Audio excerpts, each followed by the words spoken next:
Zulayat Ötkür'nün Seyyahlar İzidi namlıq zor həcmli kitabı okurmenler bilen yüz görüş aldıda.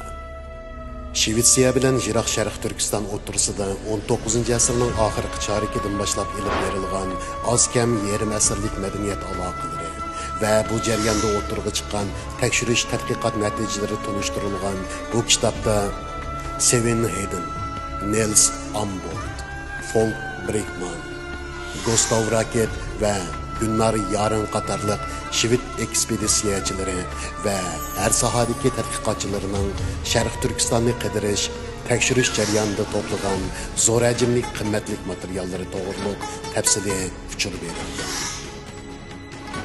Avtorning tədqiqat ve izlenişleri neticesinde yazılgan maqolalar Uyg'urlarning ixtirosidagi madaniyatni tarix cho'kmilaridan izlab millatchilik chambarkimizni gavdalantirish ve bu orqali Xitoy o'ydirib chiqargan bu zamin azaldinli bizning zaminimiz sapsatisiga ilmiy paketlar orqali tasdak urishni maqsad qiladi.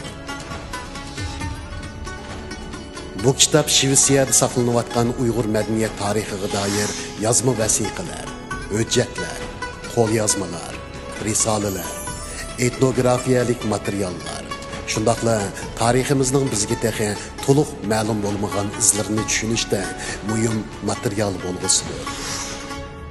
Birinci qo'l manbalardan ilingan ko'z qarash, tushuncha va paketlar balki sizning ko'z oldingizda shu voqealarni qayta zohir qilib, tafakkur qilishingizga yordamchi bo'ladi.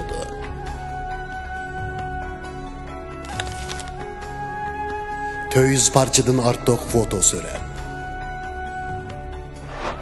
kündülük hatırlar ve aşkarlanmagan mektuplar.